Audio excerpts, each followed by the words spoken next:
No one in the galaxy was watching Earth. It was a small blue world, far from the main trade routes, listed as primitive and harmless on every galactic map.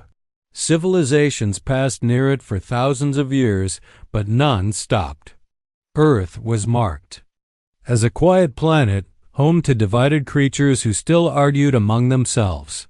Not worth attention, not worth fear, until the signal appeared. Deep in the outer sectors, an alien exploration vessel called the Watcher was scanning empty space. Its mission was simple: search for rare energy patterns. The crew expected nothing. Then the sensors screamed. A strong, clear signal burst from a yellow star system. It was not random noise. It was not natural. It was controlled, intelligent. That alien Commander Kareth stared at the data in silence. "That system is classified as low level," he said. "That should not be possible." The crew checked again. The signal came from the third planet. Earth. The Watcher slowed and changed course. As it moved closer, the ship's long-range scanners opened wide. What they saw made the bridge go quiet. The planet was alive. Lights covered the dark side of Earth. Like stars on the ground, machines moved in patterns. Metal objects circled the planet in perfect paths. Thousands of satellites watched space, each one active. "These beings are not hiding," one officer whispered. "They are looking outward." Kareth felt something new. Not fear. Unease. As the Watcher crossed into the system, it launched a small stealth probe toward Earth. The probe was invisible, silent, and advanced beyond most known races. It had observed dying stars and ancient wars without ever being seen. But this time was different. Within minutes, Earth reacted. Human radar systems noticed an object that should not exist.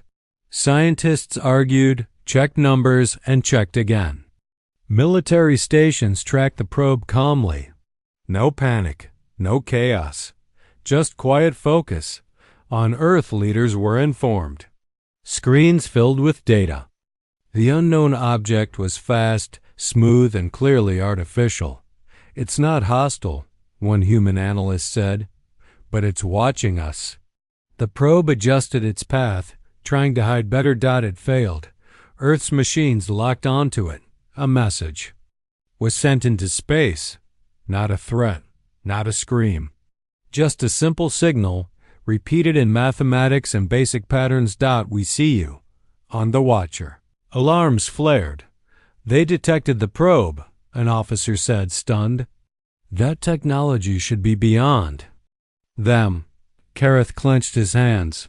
He had studied thousands of species. Loud ones, violent ones, fearful ones. Humans were none of those. The probe returned data before being pulled back. Images of human cities. Humans standing together, looking at the sky. No signs of worship. No signs of terror. Only curiosity. Then something happened that froze the alien crew. Another signal came from Earth. This one was different. It was not coded noise or simple math. It was structured, thoughtful, clear, a greeting. The translators worked fast. When the meaning became clear, no one spoke. The message was short. "We know you are there. We come in peace. Do you?" Silence filled the bridge. Kareth felt his breath. Slow. This was not how first contact was supposed to happen. Primitive worlds were meant to be afraid, confused. Loud. Earth was calm. Too calm. Kareth ordered the ship to pull back and observe from a distance. As the Watcher moved away, Earth did not chase, did not threaten, did not beg. It simply kept watching, far. Across the galaxy, an automatic report was sent to the Galactic Council. First contact log. Earth status. Unexpected threat level. Unknown. The Galactic Council received the report in silence. Earth, a forgotten name. A world marked as divided, noisy, and weak. Yet the data from the Watcher told a different story. Screens showed cities glowing with order, Machines moving with purpose. Humans working together even while disagreeing. They argued yes, but when something unknown appeared in their sky, they became one. That is not normal, said Elder Varn, an ancient being who had seen empires rise and fall. Primitive species panicked during first contact. They did not, Commander Kareth replied. They observed us. They answered us. The Council ordered deeper observation. No ships, no signals. Only eyes. Hidden probes were placed around Earth. They watched oceans, deserts, and cities. They watched humans fight storms, disease, and time itself. Humans lost millions, yet they kept moving forward, always building again. What disturbed the observers most was not human weapons. It was human patience. Humans did not rush into space blindly. They tested. They failed. They learned. Every mistake became a lesson.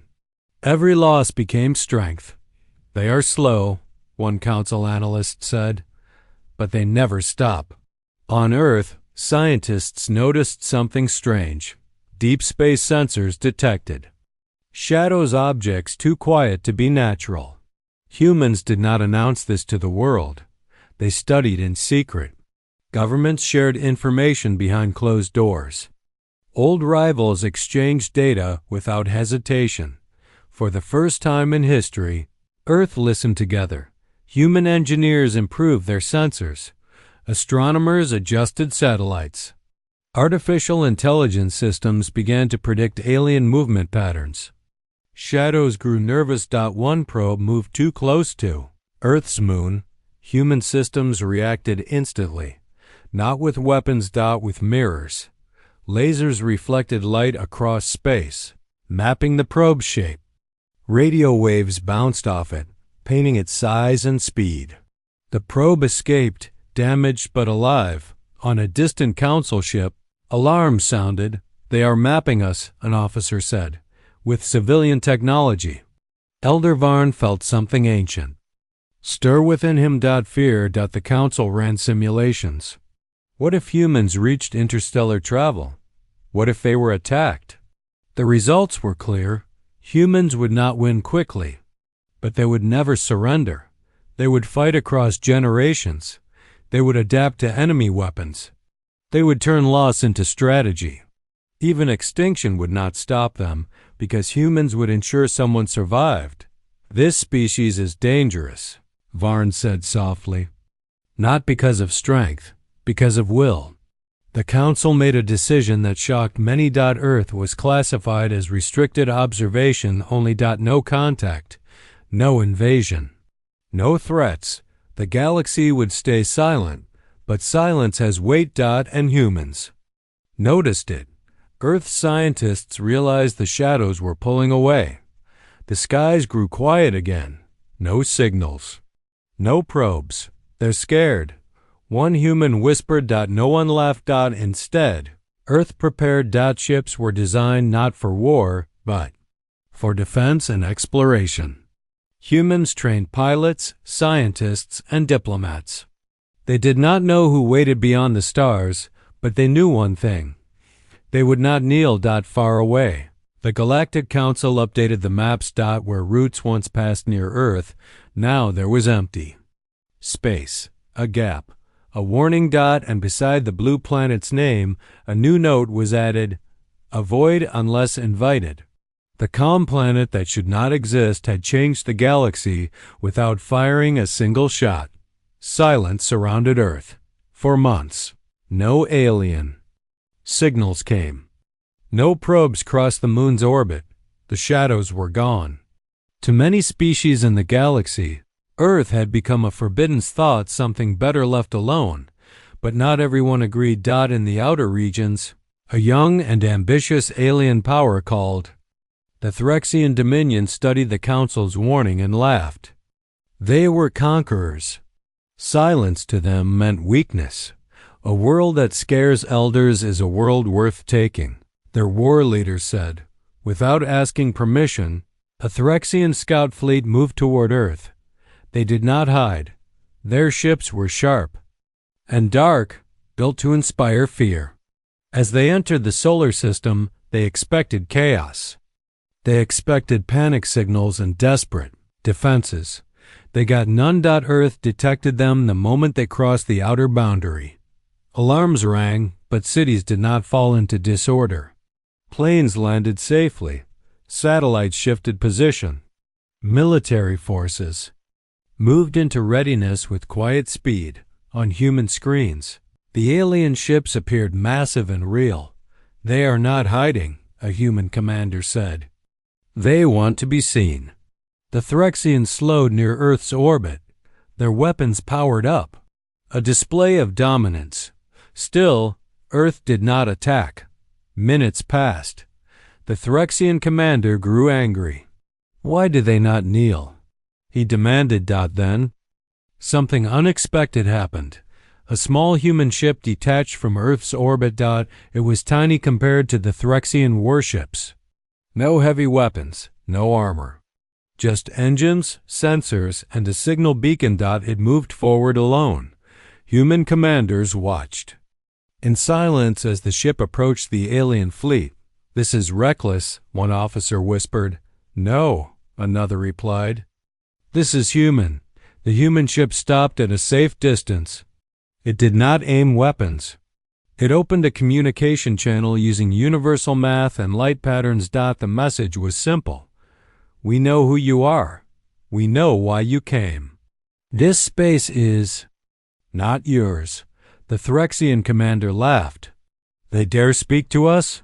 The human message continued. "We do not want war, but we are ready for it. Choose wisely." Silence followed. The Threxians ran scans. Their system showed human weapons hidden across the planet. Not the strongest, not the biggest, but everywhere. Mobile, adaptable. More troubling was the data from deep simulations, stolen from council records. Humans did not break. They endured. They fought even when losing. They learned even while dying. And when pushed to the edge, they became something unstoppable. The Threxian commander felt doubt creep into his thoughts. What if the legends are true? An officer asked quietly, "What if calm means confidence?" The human ship did not move. It did not threaten again. It simply waited. Waiting was something humans were very good at. Finally, the Threxian fleet powered down its weapons. One by one, their ships turned away. No battle. No victory parade. Just retreat.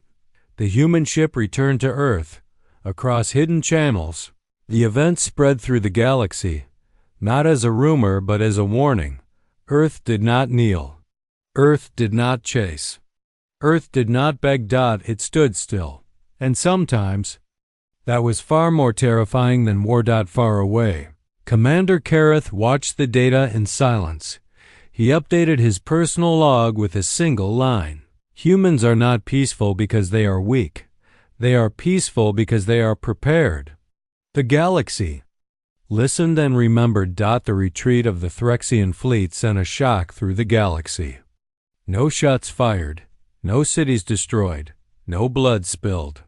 Yet every species understood what had happened. Earth had won. Secret channels lit up, traitors whispered. Military leaders argued in private halls. Old empires searched their ancient records for answers, and they found them. Long ago, before the rise of current powers, there were stories of calm worlds. Worlds that did not rush to conquer or submit. Worlds that waited, learned, and endured.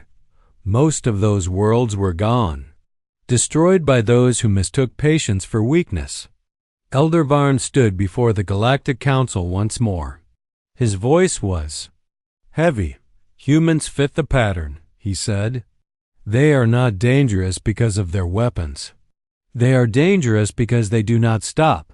The Council reviewed new simulations. If the galaxy attacked Earth now, humans would lose the first battles. Their ships were fewer. Their technology was younger. But in every long-term outcome, humanity survived. They spread. They adapted. They returned stronger. In 1,000 cycles, an analyst said, humans become a dominant force. In 10,000, they cannot be removed. The room fell silent. Meanwhile, on Earth, humans did not celebrate. There were no parades, no victory speeches. Instead, there were meetings, plans, questions. They knew something important had happened. The stars were watching. Human engineers accelerated deep space projects. Ships were built with care, not haste. Not warships, but exploration vessels able to defend themselves if needed. This is not about fear, a human leader said. This is about being ready. The Galactic Council made a historic decision. Earth would not be listed as an enemy. It would be listed as a boundary. Navigation maps were updated across the galaxy. Trade routes bent away from the solar system. Military patrols were ordered to keep distance. A quiet rule spread: do not provoke Earth. Some younger species protested. They are still new, they said. They are still divided. Elder Varn answered simply, so were we once. Then came the moment that changed everything. Human ships launched beyond their system for the first time, not secretly. Not in fear, but openly. Their signals were clear and peaceful. They did not chase alien worlds. They did not claim territory. They explored. Aliens watching from afar felt something strange. Relief was not hunting them. Earth was learning. This makes them more dangerous, one commander said, and more respectable. The truth settled across the galaxy like a shadow. Humans did not seek to rule. They did not seek to destroy. But if forced, they would endure longer than anyone else. Elder Varn added the final note to the Council archives. When a species chooses patience over fear and preparation over pride, it becomes unstoppable. Earth continued forward, unaware that entire empires now adjusted their futures around. One small blue planet. The galaxy had realized the truth. And it chose caution. Years passed. Earth changed, but not in the way the galaxy feared. Human cities grew brighter. Their science grew deeper. Their ships traveled farther, yet always with care. Humans did not rush into galactic space like conquerors. They moved like students, watching, learning, and remembering. The galaxy stayed quiet, not because it was empty, but because no one wanted to be the first to make a mistake. Whenever Earth's name appeared in council chambers, voices lowered. Older species nodded in respect. Younger ones listened closely. They do not shout, one alien diplomat said. That is why they are terrifying. At last, the silence broke. The Galactic Council sent a message to Earth. It was not a command. It was an invitation. Humans received it calmly. Scientists, leaders, and explorers gathered. There was fear, but it did not rule them. A single human vessel traveled to the Council world. It carried no heavy weapons, only knowledge, history, and hope. When the humans arrived, the Council watched in awe. They did not bow. They did not boast. They stood as equals. Elder Varn spoke. For the galaxy. You were observed, he said. You were tested. You frightened us. The human representative listened quietly. You saw our weapons? The human asked. No, Varn replied. We saw your restraint. The truth filled the hall. The galaxy had expected rage, revenge, or ambition. Humans offered none of those. They offered cooperation with boundaries. We do not seek to rule, the human said. We only ask to be left free. If we are threatened, we will defend ourselves. No threat, no promise of war. Just certainty. The Council agreed. Earth was granted full recognition not as a minor world, but as a sovereign power. Trade would be allowed. Knowledge could be shared. But one rule was written into galactic law. Human space is to be respected. When the human ship returned home, no celebrations followed. Humanity went back to work, back to building, back to reaching for the stars. Across the galaxy, something changed. Fear faded, respect remained, and silence followed. Not the silence of ignorance, the silence of awe. For the galaxy had learned a final lesson. Humans did not need to conquer the stars. The stars came to understand them. And from that day on, whenever explorers passed near a small blue planet, they slowed their ships, dimmed their lights, and remembered, calm does not mean weak. Silence does not mean empty. And humanity does not kneel.